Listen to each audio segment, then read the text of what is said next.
Capacidades al Límite.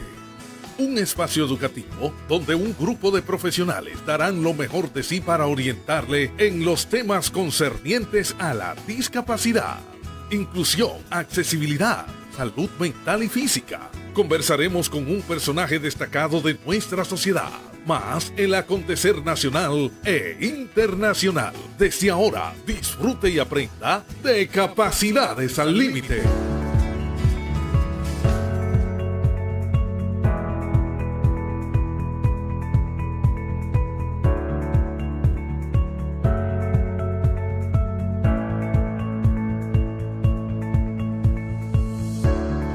Buenos días, Santiago, Ciudad Corazón. Buenos días, Ana, José. Buenos días, Nilson, en los controles, como siempre.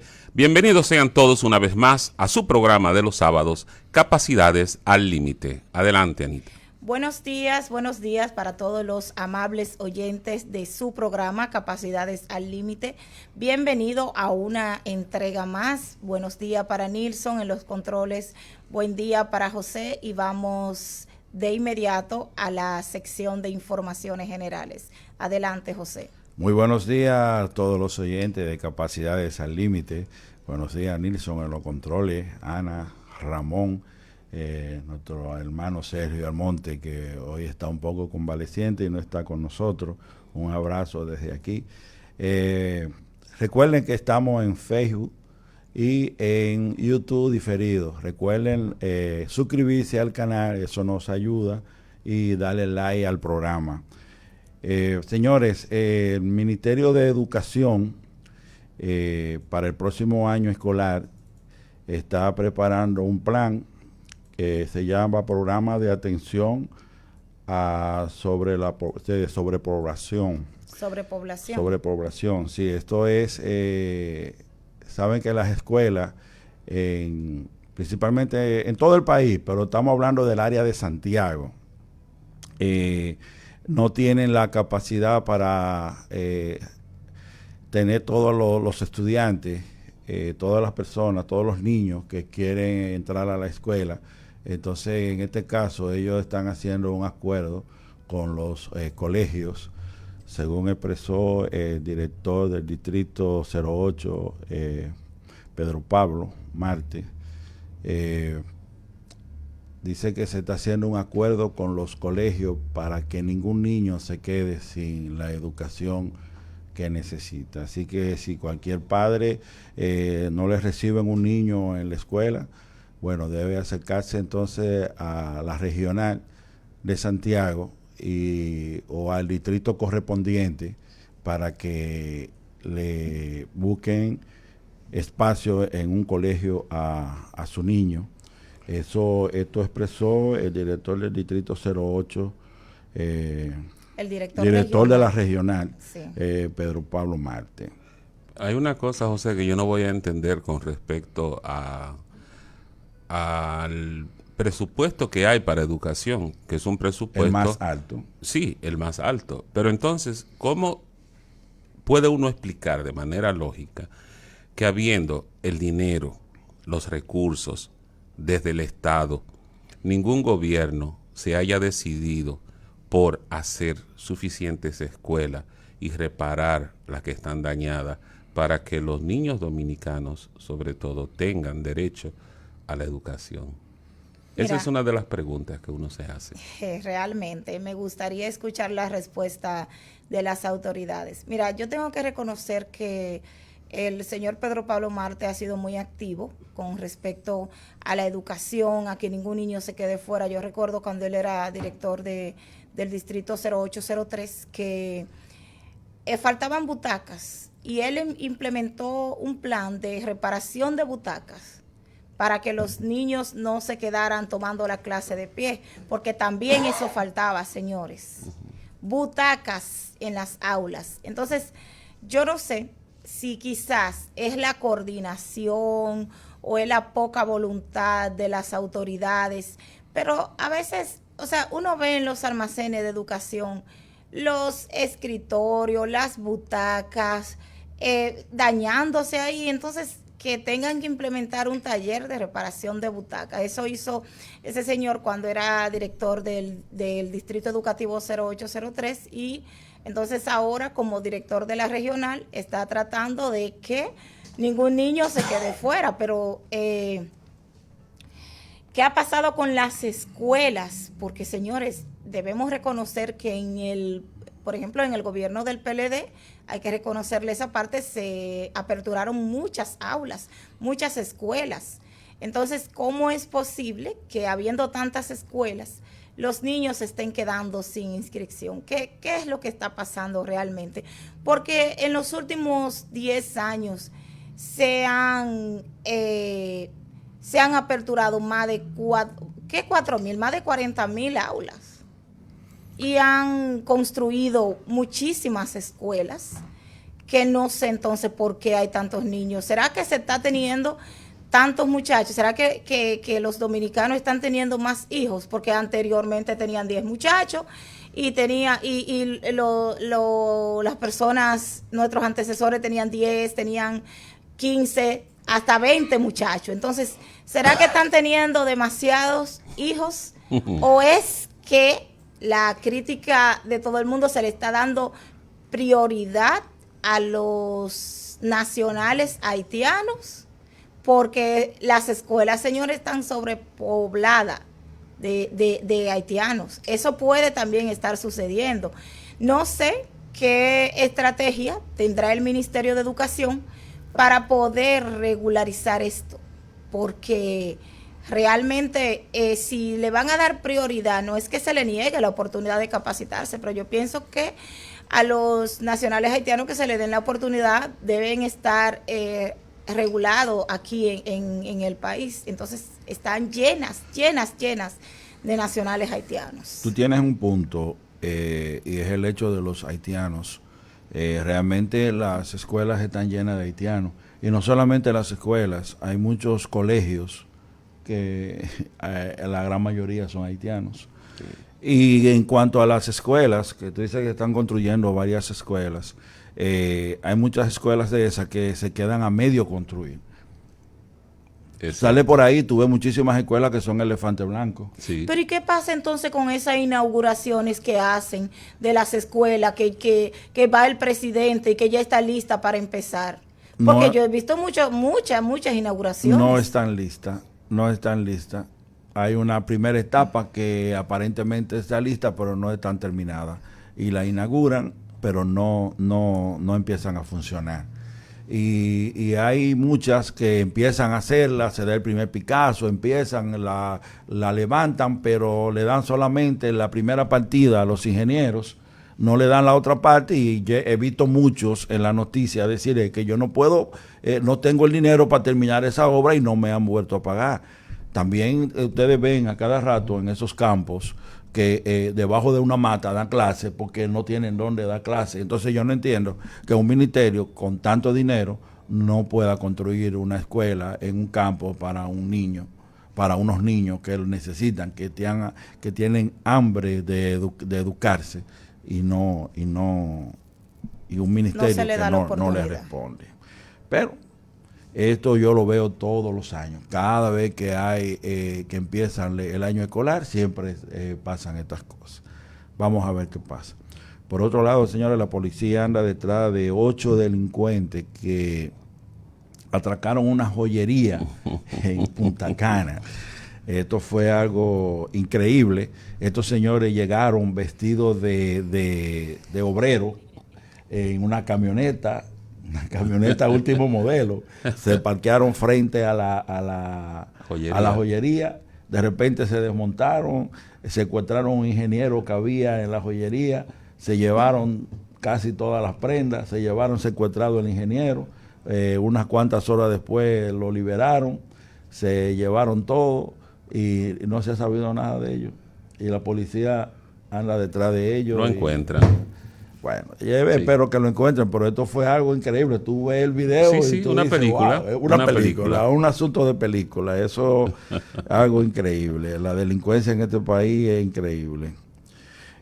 Por otro lado, el director de Migración dijo que los indocumentados que están en el país, de todas las nacionalidades, que se vayan por su propio medio antes de que ellos tomen medidas, porque las medidas que vienen son fuertes ahora para que después no se quejen, que se vayan yendo ellos por su parte. Pero ¿por qué tú te ríes, Ramón? No, yo me río porque excúsame, yo José. recuerdo que en el gobierno anterior, cuando estaba Biden en la presidencia, aquí éramos muy pro permitir todo lo que nos dijeran, o sea, todo lo que se decía a favor de Haití, que las parturientas, que los niños en la escuela, eso no se podía hablar nada de eso. Ahora que está Trump, que tiene una política que no está a favor de los inmigrantes, pues ahora nosotros como un espejo estamos haciendo exactamente lo mismo que Trump. O sea, es como si la política nuestra dependiera 1000 por 1000 de la política norteamericana. Así, lo que está pasando en Estados Unidos, nosotros lo hacemos aquí. Oye, ¿y dónde está la independencia? ¿Dónde está la autonomía? ¿Dónde está un gobierno con identidad propia que tiene que estar copiando todo lo que está pasando en Estados Unidos? Mira, se critica mucho a personas con fuerte personalidad. Y mira, no quisiera ni decirlo, tengo que decirlo. Líderes como Joaquín Balaguer, eso tenían de positivo, que no se dejaban imponer esas camisas de fuerza del gobierno norteamericano, que lo que está pasando allá tiene que pasar aquí. Tenían personalidad. Y molesta ver que estos gobiernos no tienen ninguna personalidad. Que si tú sabes lo que está pasando en Estados Unidos, ya tú sabes lo que está pasando aquí, porque es un espejo. Aquí van a hacer exactamente la moda o lo que esté pasando en Estados Unidos. Y no debería ser, porque no somos Estados Unidos, ni somos el Estado 52, ni el 51. Bueno, pero en lo que le conviene, porque hay muchas cosas buenas de Estados Unidos que ellos no copian. Es cierto. Así como copian también de España y otros países desarrollados, no copian las cosas positivas, las cosas buenas, que en cierto modo a ellos como autoridades le perjudica. ¿Entiendes? Yo estoy de acuerdo con lo que tú planteas, pero sí pienso que eso de la migración se debe regular, eso se debe buscar la manera, porque era lo que hablábamos ahorita. Mira cómo las escuelas están sobrepobladas de nacionales haitianos. Y no es que se le vaya a negar la oportunidad, como se dice, eso también es inclusión. Pero ¿qué hacemos con estos niños que son dominicanos, que son hijos de padres muy pobres y que no tienen la facilidad de pagarle un colegio? Se le quita un cupo a esos niños para darle la oportunidad a ellos.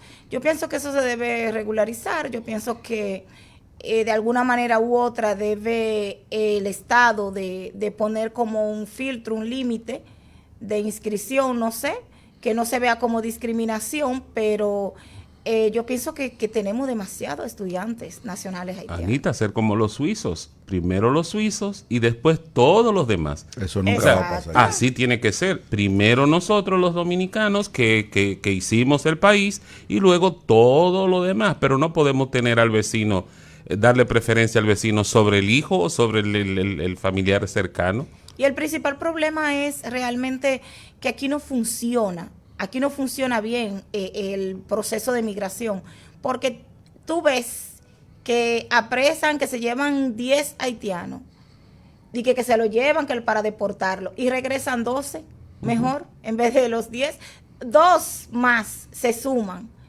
Porque hacen su negocio, esa es la realidad, hacen su negocio, entonces no estamos en nada. Hasta que aquí no haya una verdadera, qué sé yo, reforma policial, una verdadera, un orden con esas autoridades, no vamos a tener ninguna efectividad en el proceso de migración. Antes, mandar a alguien, un militar, a la frontera era un castigo. Te castigaban con eso. Ahora pagan millones para que lo manden a la frontera. Mira, yo te voy a poner un caso simple. Por mi casa, por ejemplo, el día pasado hicieron una redada de haitianos. Me desperté a las 3 de la mañana, un corredero, una cosa, y que cojo el celular y veo las cámaras y veo los haitianos corriendo por el patio de mi casa y salgo. Se llevan paquete de haitianos a las 3 de la mañana. Al otro día, en la tarde, después del mediodía, todos los haitianos estaban ahí de nuevo. Todo lo que se llevaron. Y quizá 2 más o 3 más. Sí, quizás más. Exacto. ¿Entiendes?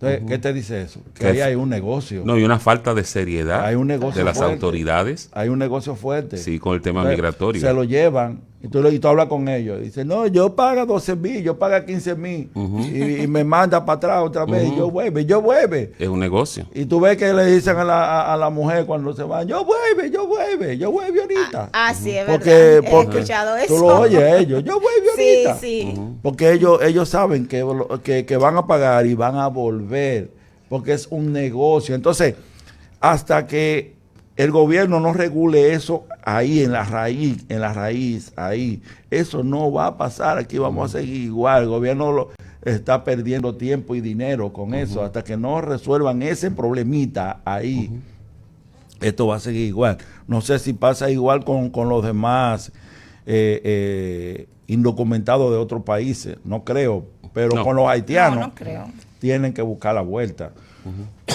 El negocio con ellos, no con otros. El negocio fuerte que hay con los haitianos es tremendo. Claro es tremendo.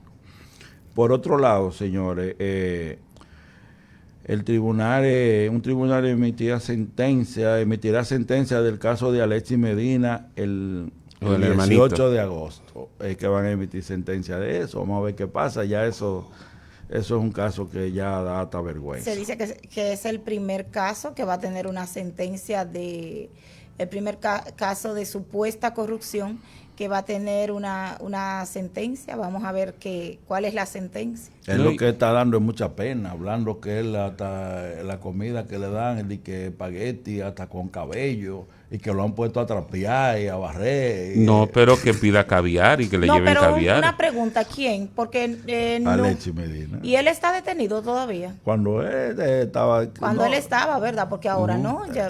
Sí. Exacto. Él está detenido, creo que sí que él está No. Esa gente está toda suelta en su casa esperando sentencia. Cuando él estaba preso. Por eso digo, vamos a ver cuál es la sentencia. Pero la lección que hay que aprender aquí es que a los hermanos pequeños tú no lo puedes consentir tanto. Esa es la lección que yo veo aquí. Tú no puedes dejar que tu hermanito, si tú eres el jefe de la empresa, tu hermanito esté mandando como que él es el presidente de la empresa. Bueno, ese hombre acabó con el partido y acabó con el país. Por otro lado, señores, el Senado envió al Poder Ejecutivo, o sea, al presidente, el nuevo Código Penal para que lo convierta en ley. Vamos a ver qué pasa. El presidente dijo que no, porque que él no iba, en la noticia dicen que él no lo va a promulgar. Vamos a ver, porque esperemos. El presidente vive escuchando a la gente y haciendo lo que la gente dice, y la gente está diciendo como que hay muchos sectores que no están de acuerdo por algunas cosas, algunos puntos que no le convienen. Imagínate, vamos a ver qué pasa. Bueno, señores, vamos a la primera pausa. Hasta aquí informaciones generales. Usted está escuchando Capacidades al Límite. El Departamento de Evaluación Integral, Diagnóstico y Seguimiento del CECAPSI cuenta con un equipo multidisciplinario para brindar los servicios de evaluación e intervención psicológica y asistencia médica, ubicados en la calle Mella, esquina Independencia, número 48, tercer nivel, en Santiago de los Caballeros, República Dominicana. 809-582-8614 u 809-724-0968. Personas con discapacidad o referidas del Ministerio de Educación no pagan. En CECAPSI seguimos haciendo de la inclusión un compromiso de todos. Hola, mi nombre es Dariana Santos, psicóloga con maestría en educación especial y especialidad en psicometría. Soy la coordinadora de evaluación en el Departamento de Evaluación Integral, Diagnóstico y Seguimiento. ¿Por qué es importante la evaluación temprana del desarrollo? Bueno, durante los primeros años de vida es cuando el cerebro se desarrolla más rápido que en cualquier otra etapa, por lo que es importantísimo conocer e identificar si el desarrollo del niño sigue un curso normal o si va fuera de lo esperado de acuerdo a los hitos del desarrollo propio a su etapa. Esto se logra mediante la evaluación, y si algo es detectado, pues interviene de manera temprana y oportuna, obteniendo así mejores resultados y en menor tiempo, tanto en el paciente como en la familia. En CECAPSI, nosotros contamos con un equipo multidisciplinario para el proceso de evaluación e intervención oportuna. Ubicados en la calle Mella, esquina Independencia, número 48, tercer nivel, en Santiago de los Caballeros, República Dominicana. 809-582-8614 u 809-724-0965. Usted está escuchando Capacidades al Límite. Tiempo de analizar los acontecimientos en Capacidades al Límite. Panorama Actual.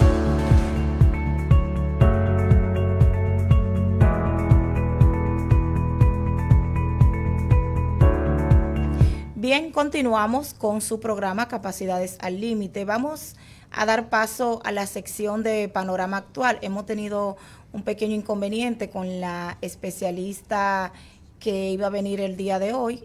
Ustedes saben cómo está Santiago y los tapones, y ahora mismo se encuentra ella en un tapón. Entonces, como en la radio el tiempo es oro, vamos a seguir avanzando, dando paso a Panorama Actual. Adelante, Ramón. Muy bien. Marketing político, percepción y la cruda realidad. En su editorial del martes 29 de julio, el periódico Hoy, en su edición digital, reflexiona sobre el engaño que ha atrapado a nuestra clase política de los últimos 30 años, y es el cáncer del marketing político en el que importa más la percepción que la realidad misma. Es como si dijéramos que la foto importa más que lo fotografiado, o que la apariencia de las cosas es mucho más importante que la cosa misma. Pero lo peor, y así lo explica el editorial citado, es que los gobernantes, esclavos de la percepción, venden como en la publicidad moderna la imagen, la vestidura, la apariencia, la forma, lo cosmético, la fotografía, el Photoshop. Tanto se aferran a esta visión de poder que tejen una realidad que los encadena y terminan creyendo que su palabra es la verdad. Lógicamente, la realidad poco importa, porque la magia del espectáculo es tal y la convicción de estos gobernantes es tan definitiva que los gobernados terminan creyéndose los equivocados y pesimistas. Así es, los gobernados llegan a creer que están mal de la cabeza, porque no logran conectar lo que escuchan sobre el bienestar sin límites que pregona esa clase política y la realidad miserable y de necesidad continua en la que viven. La política, esa cosa que según el filósofo griego Platón debe ser la búsqueda de la justicia y la felicidad en la ciudad ideal, donde cada individuo cumple su función de manera virtuosa, y para Juan Pablo Duarte, el fundador de la dominicanidad, es la ciencia más pura y la más digna, después de la filosofía, de ocupar las inteligencias nobles, es en la República Dominicana y demás repúblicas bananeras de Latinoamérica solo un producto para consumidores tontos. El editorial del periódico Hoy lo define magistralmente cuando dice que el poder es algo así como una mercancía que se exhibe en vitrinas y se compra o rechaza en las elecciones municipales, congresuales y nacionales. El consejo de los expertos es siempre gobernar para la percepción. La realidad importa, pero no demasiado. Todo lo que procura, siempre con las mejores tecnologías al uso, es llevar al ánimo del potencial votante la noción de lo positivo y correcto, de lo bien hecho. De este modo ya no es necesario ni decir la verdad ni hacer lo correcto, siempre y cuando se tenga la posibilidad de aparentar que se está trabajando bien, de que estamos progresando, de que el país avanza, aunque nosotros, los ciudadanos de a pie, sintamos que todo está paralizado, que cada día este sistema económico desigual nos empobrece más y más con el pago de los servicios, la voracidad fiscal del Estado, los bajos salarios, el aumento del dólar, la criminalidad desaforada que arrebata al trabajador sus pocas ganancias, los policías de tránsito que no dan tregua con sus más de 2 millones de multas anuales que el ciudadano recibe, independientemente de si el conductor cometió la falta o no. Pero para tapar esos huecos de la realidad está el marketing político. Esto es la capacidad de hacer parecer soleado un día de lluvia, de hacer que el dominicano se sienta orgulloso de sus bellezas naturales que el mismo Estado privatizó, no permitiéndole al ciudadano el acceso a muchas de sus playas. Sin embargo, ese mismo Estado anuncia con bombos y platillos, como si de un circo se tratase, que en 2024 nos visitaron más de 11 millones de turistas. Esto es una cantidad similar a lo de los habitantes de la República Dominicana. Por eso cabe aquí perfectamente lo dicho por el simpático y difunto expresidente de Argentina, Carlos Menem, en su famosa e inmortal frase de que estamos mal, pero vamos bien. Ahora, y con el fin de explicar mejor lo dicho, pasemos de las afirmaciones a los hechos. En 2004, en medio de la crisis bancaria producida por la quiebra del Baninter, el entonces presidente Hipólito Mejía, en campaña por la reelección, según publicación del periódico Hoy de la época, prometía generar 500,000 de empleos y convertir a la República Dominicana en la primera potencia turística de América Latina y una patria industrial. En 2014 y en los inicios de su gobierno 2012-2020, el licenciado Danilo Medina decía en su discurso de rendición de cuentas que los nuevos empleos, unidos a la focalización de las políticas públicas, lograron que la pobreza general disminuyera de 42 a 35% con relación a septiembre del 2012. Esto es, con relación a un mes después de él asumir el poder. En números, decía el expresidente Medina, que 583.823 personas salieron de la pobreza, especialmente en el campo. Ese mismo año, y cuando aún soñaba con volver al poder por su partido de toda la vida, el PLD, el expresidente Leonel Fernández afirmaba, según publicación del diario digital Acento, que uno de sus logros es haber sacado de la pobreza a más de 1 millón de personas y que por esa razón el pueblo dominicano confía en él. Pero más recientemente, en el tiempo, este martes 29 de julio de 2025, el presidente actual en funciones declaraba ante la prensa nacional, según recoge Diario Libre en su edición digital, que logró sacar a más de 2 millones de personas de la pobreza en los últimos años y que solo en el campo hemos sacado a 200,000 personas de la pobreza rural. Así, según lo que han dicho públicamente nuestros 4 últimos mandatarios, nos permitiremos sumar los datos que nos han proporcionado estos grandes hombres nuestros y representantes del Poder Ejecutivo. En el caso de Hipólito Mejía, la crisis bancaria de 2013 llevó entre sus patas los números que con un buen marketing habrían podido darle el triunfo en su reelección de 2004. Este presidente se quedó en una promesa de la reducción de la pobreza y por lo tanto no cuenta. Sin embargo, empecemos a sumar a partir del más de 1 millón de personas del doctor Fernández. Agreguemos los más de 500,000 del licenciado Danilo Medina y sumemos los más de 2 millones del presidente Abinader y estaremos hablando de entre 3,5 millones y 4 millones de personas sacadas de la pobreza por nuestros últimos 3 presidentes en un periodo de 21 años aproximadamente. Hechas estas sumas, apagaremos nuestro televisor y saldremos por un momento de nuestras redes a observar la realidad, a buscar a esos casi 4 millones de ex pobres que nuestra clase política ha ayudado a romper el círculo de la pobreza. Y regresemos luego a contar que hemos visto, como aquel filósofo que según Platón, en el mito de la caverna, estaba prisionero en una cueva, logró escapar a la luz, descubrir la verdad y al regresar e intentar contar lo que había visto y aprendido, fue atacado por sus antiguos compañeros hasta matarlo porque estos prefirieron seguir creyendo que esas pobres sombras que se veían en la pared eran personas reales y no, como le decía un sabio amigo, solo sombras. Los dominicanos, y ojalá tengamos más suerte que el filósofo de Platón, tenemos una oportunidad de oro de salir a mirar y confirmar todo eso que nos dicen por las redes y por todos los demás medios de comunicación nuestros políticos. Podemos también pedir un mapa tanto a los anteriores presidentes como al actual para hacer un tour por esos lugares de antiguos pobres. Incluso pueden usarse como atracción para los 11 millones de turistas que según el actual ministro de Turismo, David Collado, nos visitan cada año.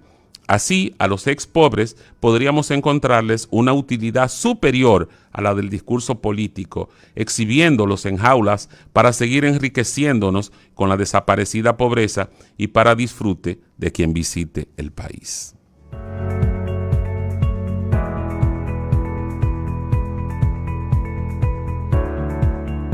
Usted está escuchando Capacidades al Límite.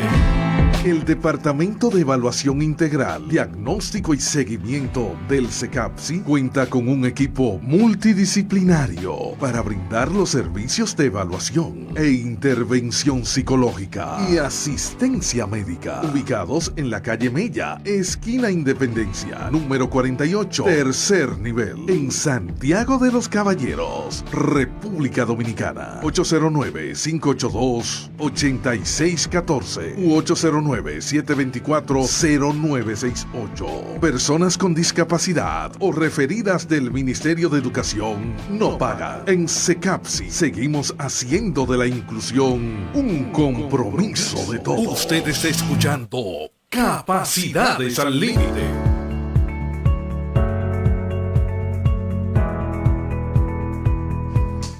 Bien, señores, continuando con informaciones.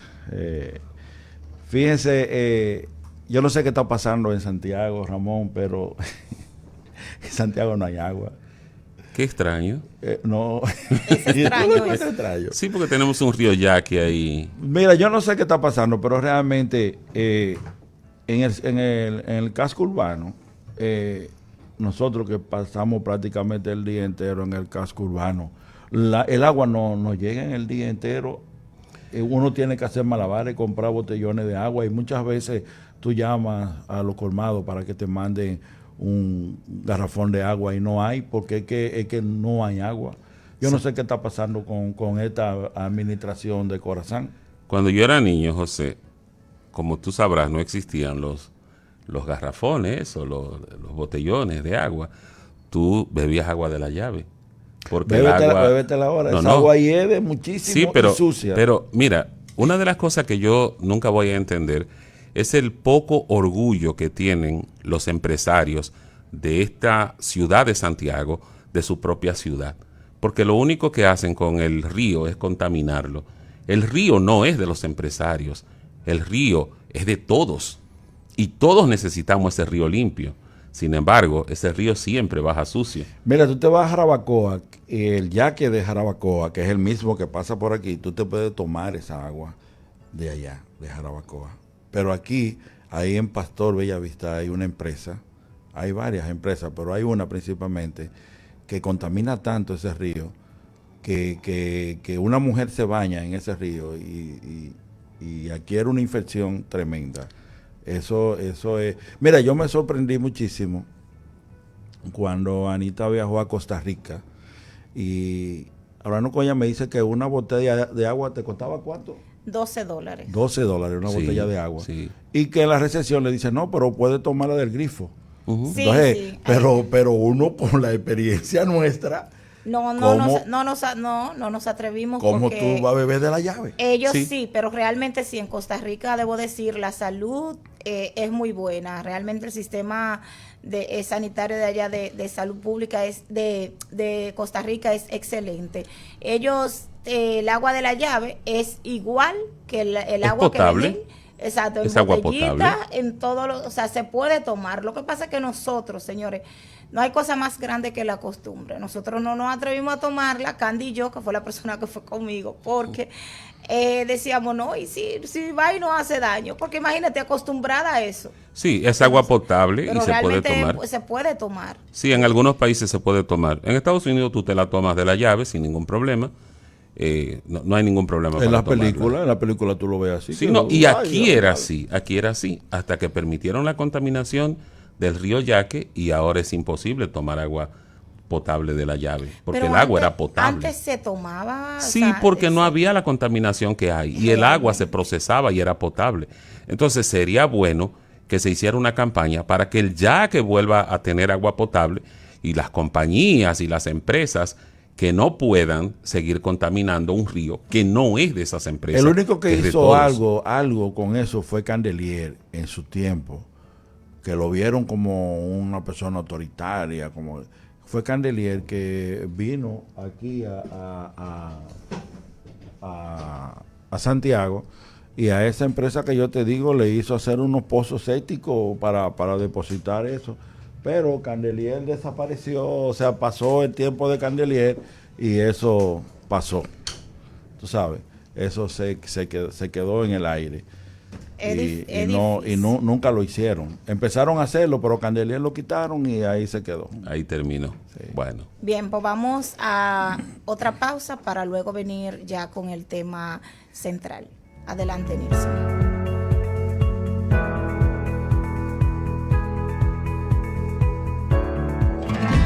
El Departamento de Evaluación Integral, Diagnóstico y Seguimiento del CECAPSI cuenta con un equipo multidisciplinario para brindar los servicios de evaluación e intervención psicológica y asistencia médica, ubicados en la calle Mella, esquina Independencia, número 48, tercer nivel, en Santiago de los Caballeros, República Dominicana. 809-582-8614 u 809-724-0968.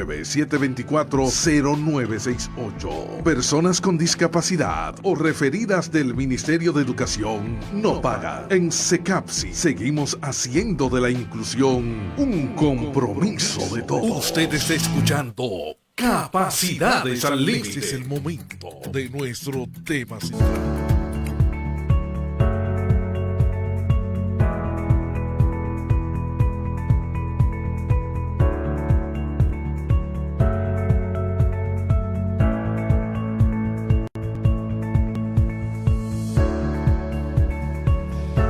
Bien, y ahora sí continuamos con el tema central del día de hoy y nos acompaña la doctora María Teresa Peña. María Teresa es médico neuróloga internista, actualmente está realizando una maestría en neuropsicología y muy importante decir que también es parte del equipo de profesionales del Departamento de Evaluación Integral, Diagnóstico y Seguimiento. Y hoy nos va a abordar el tema Tiempo es cerebro, cómo reaccionar ante un accidente cerebrovascular. Bienvenida, María Teresa. Hola, buenos días, muchas gracias por la invitación nuevamente.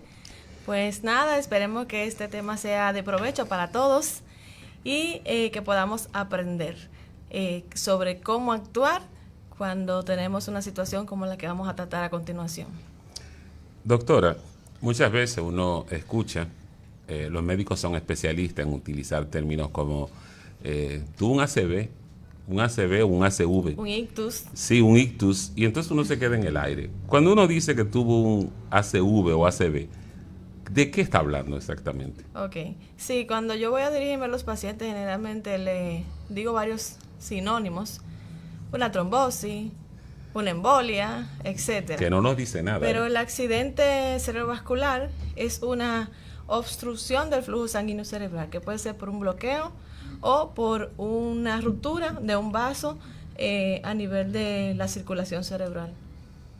¿Y cuáles son los tipos principales de ACV o ACV? Tenemos dos tipos, el isquémico y el hemorrágico.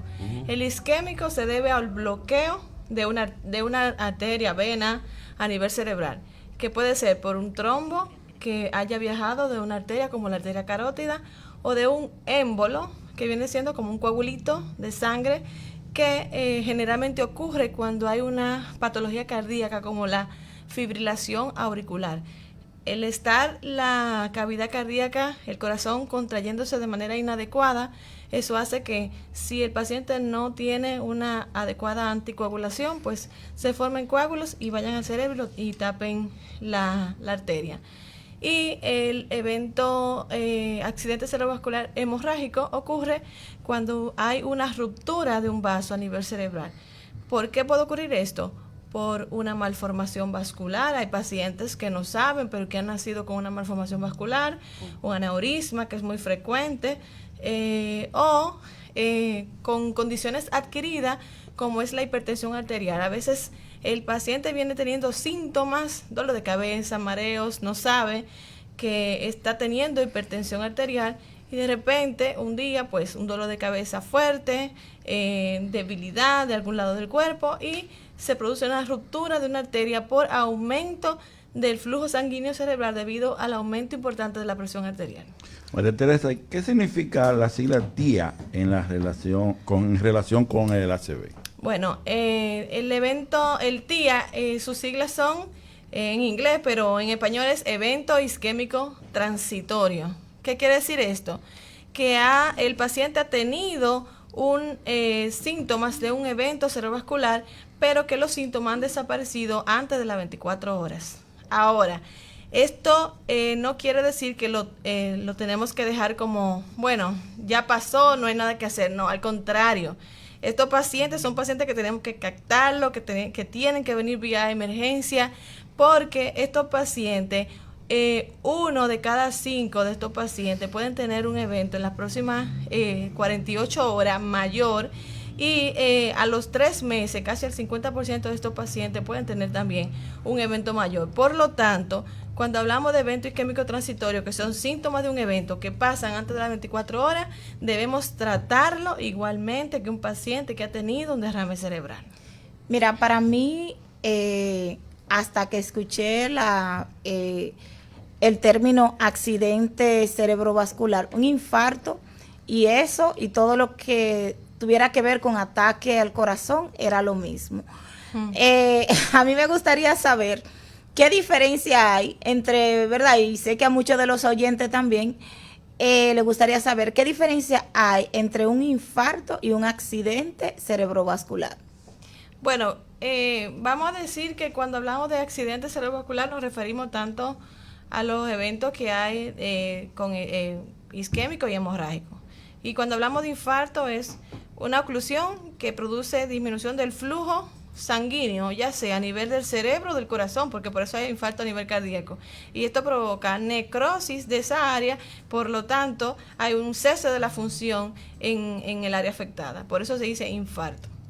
¿Y hay alguna diferencia en los síntomas de ambas cosas o son iguales los síntomas? Bueno, depende. Hay, por ejemplo, los síntomas principales, y creo que una de las principales objetivos que debe tener esta entrevista y este conversatorio es que debemos decirle al paciente cuáles son los síntomas que deben alertar para que ese paciente vaya y acuda inmediatamente a una emergencia.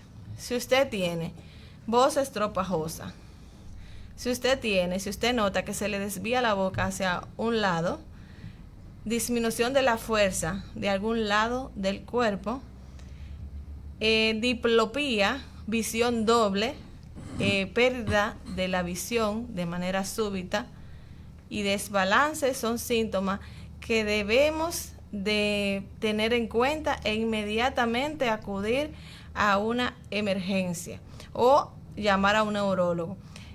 Dentro de las diferencias, generalmente cuando hay eventos hemorrágicos, isquémicos, la clínica, dependiendo del territorio, viene siendo las ya mencionadas. Pero, por ejemplo, cuando hay hemorragia por ruptura de un aneurisma, por una arteria que se ha roto por hipertensión arterial, generalmente hay un síntoma que en los eventos isquémicos a veces no aparece, que es el dolor de cabeza importante. O sea, es un paciente que de repente está en su casa fregando, limpiando y le da un fuerte dolor de cabeza que nunca en su vida le había dado un dolor de cabeza de esa magnitud. Y eso es síntoma de que ahí a nivel cerebral está ocurriendo algo. Entonces, ahí en esa parte podemos diferenciar entre una hemorragia y un isquémico por los síntomas. Ahora, para nosotros poder hacer ya el diagnóstico diferencial entre un evento isquémico y un hemorrágico, luego que nosotros ya evaluamos al paciente y vemos que está presentando un ictus, es a través de imágenes, de estudio de imágenes como tomografía. La tomografía es el primer estudio que se manda a realizar en un paciente que acude con un evento cerebrovascular, y esto es porque descartamos que haya una hemorragia. Por ejemplo, si hay una hemorragia, inmediatamente en la tomografía se va a ver. Los eventos cerebrovasculares isquémicos generalmente en las primeras 24 horas no se ven en la tomografía. Y por eso muchas veces ingresamos al paciente por clínica y manejamos con medicamentos para eventos isquémicos para luego realizar otro estudio que como lo es la resonancia magnética cerebral, que ya sí es un método de imagen que nos va a permitir observar dónde está la lesión cerebral, si es isquémica. María Teresa, ¿y cuáles son los factores que pueden aumentar el riesgo de un ACV?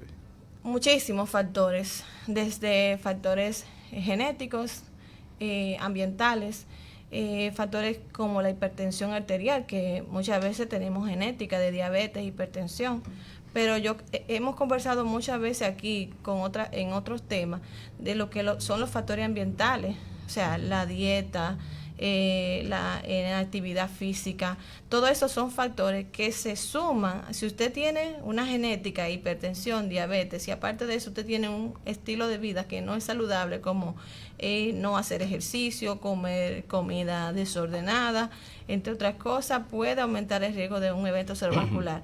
Importantísimo el cigarrillo. El cigarrillo como factor de riesgo para evento cerebrovascular 1A. Independientemente de que usted no tenga nada, ni sea hipertenso ni diabético, usted fuma, ya usted tiene un factor de riesgo 1A que puede desencadenar un evento cerebrovascular en cualquier momento, porque el cigarrillo produce muchos cambios a nivel de la vasculatura, a nivel de nuestro cuerpo. También otro factor de riesgo importante es el alcohol. El consumo de alcohol frecuente condiciona y es un factor de riesgo 1A para un accidente cerebrovascular. Hay estudios que dicen que las primeras 24 horas después que un paciente ha ingerido una cantidad importante de alcohol, puede tener un accidente cerebrovascular. Y a largo plazo también es un factor de riesgo para hacer este tipo de eventualidades. Tú has tocado un tema muy importante que es el uso del cigarrillo y me gustaría saber, porque muchos de nuestros jóvenes utilizan mucho lo que es el vape.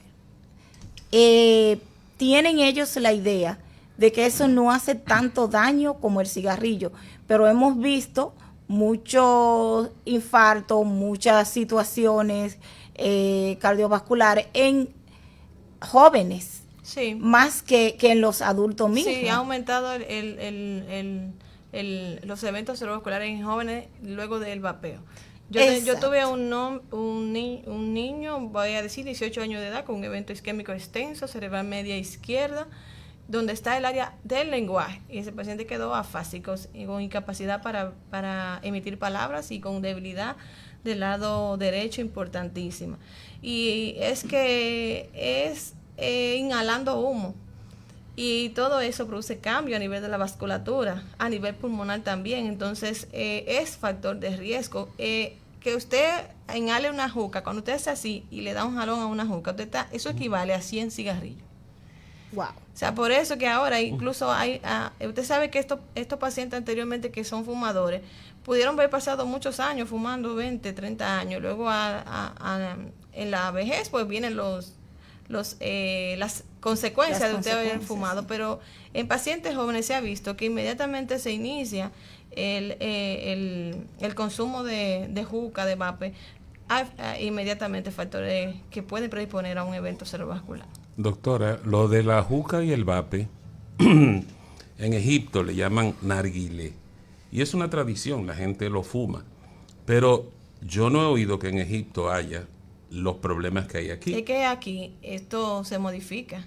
O sea, no solamente que usted le ponga agua y no, aquí le ponen muchísimas cosas. Los inventos. Sí, usted le pregunta, usted va a decir usted que le dicen que usted quiere que le echen y ahí le echan de todo lo que usted quiera. Ya. Doctora, usted mencionó 4 palabras y yo me quedé un poco en el aire. Usted mencionó la palabra trombo. Ajá. Yo no sé qué es lo que es un trombo. Dijo aneurisma también. Ajá. Dijo la palabra necrosis. Uh-huh. Y dijo isquémico. Uh-huh. Y yo dije, yo que me quedé en el aire con trombo, aneurisma, isquémico y necrosis. Y si yo, que me la doy de escritor, estoy perdido. Yo me imagino ese público que nos escucha, ¿dónde estará? Sí, pues, ¿Qué significan esas cosas, doctora? cuando hablamos de evento cerebrovascular isquémico, lo dividimos en lo que son embólicos y trombóticos. Cuando yo hablo de trombo, me refiero a que, por ejemplo, hay pacientes que por los hábitos, etcétera, factores genéticos, pueden empezar a producir placa de colesterol o de ateroma que se pegan a la arteria. Okay. Y esa placa que está pegada en el trayecto donde pasa la sangre desde el corazón hacia el cerebro, por ejemplo las carótidas, está pegada ahí y en algún momento se despega. Y esto produce un trombo, es como que... ¿Un bloqueo? Un bloqueo. Y tapa la arteria. Ah, ok. Y por eso entonces el paciente se infarta. La otra palabra, aneurisma. El aneurisma es una malformación vascular, es una dilatación anormal de una arteria en el cerebro, que generalmente el paciente nace con eso, con esa anormalidad, pero que no necesariamente, por ejemplo, hay pacientes que si usted le manda a hacer una angiotomografía de manera rutinaria, puede encontrar aneurisma y nunca tener un síntoma. Hay factores que pueden predisponer a que un paciente con aneurisma se rompa, por ejemplo, que se le suba la presión arterial, el consumo de tabaco es uno A, que haya hecho algún tipo de fuerza, etcétera, y eso hace que aumente la presión intracraneal y el aneurisma se rompa. Ok, y la última fue necrosis. Necrosis es como daño, como cuando algo se daña, se pudre. Bueno, sí, esa es es como un daño. Ya el tejido que era de una manera, ya cuando ocurre el daño, ya eso se dañó y ya no sirve, no funciona. Perfecto. Y ahora mi pregunta, doctora, ¿y qué acciones debe evitar una persona que sospecha que está teniendo un ACV? O sea, me siento, posiblemente lo tenga. ¿Qué hago en ese momento? Adiós, lo primero es que no se quede en su casa, por favor, que no espere que se le quiten los síntomas como veo cada día. O sea, usted tiene síntomas de un evento cerebrovascular, usted inmediatamente llama a un familiar al 911, porque ya tenemos en el país 911 que van y le evalúan y lo trasladan a un centro de salud. Porque esta entrevista tiene como título Tiempo es cerebro. Y para nosotros los neurólogos el tiempo es sumamente importante cuando se trata de accidente cerebrovascular, porque dependiendo del tiempo en el que usted llega a una sala de emergencia, así mismo va a ser su evolución y tratamiento. Si usted tiene clínica de un accidente cerebrovascular y por ejemplo es una isquemia y usted acude a la emergencia antes de las 4.5 horas, hay un tratamiento que se llama trombolisis. Usted me preguntó de lo del trombo, yo le expliqué. Y si yo digo trombolisis es que yo voy a colocar un anticoagulante vía endovenosa para yo lisar, o sea, para yo disolver ese trombo antes de que pasen 4.5 horas, porque generalmente después que pasa ese tiempo ya el daño se queda permanente. Antes de las 4.5 horas, si yo logro detectar dónde está ese trombo y lisarlo, el paciente puede recuperar, incluso quedar sin síntomas luego del evento. También, hablando de trombolisis, está la tromboectomía. La tromboectomía ahora nosotros aquí en nuestro país la hacemos porque tenemos neurocirujanos que se han especializado en esta materia de tipo endovascular. Y cuando pasan las 4.5 horas, que lo ideal sería que llegara a las 4.5 horas, tenemos hasta las 24 horas para hacer la tromboectomía. Pero ya luego, después de las 24 horas, el paciente es un paciente que ya no se puede revertir el cuadro y que pasa ya a lo que se llama prevención secundaria. Prevención secundaria es, como su nombre lo indica, medicamentos para disminuir el riesgo de que este evento que ha pasado vuelva y repita, pero ya el que él tiene, ya tiene la secuela y ahí va a quedar. Doctora, ¿cómo se puede prevenir un ACV? Bueno, lo primero es prevención primaria, los factores de riesgo. Si usted es diabético, es hipertenso, usted tiene que mantener su presión y su diabetes en control, porque un descontrol de cualquiera de ellas puede desencadenar un evento cerebrovascular. La dieta. Bueno, las guías que manejan la parte de los eventos cerebrovasculares, como la AJASA, recomiendan la dieta mediterránea.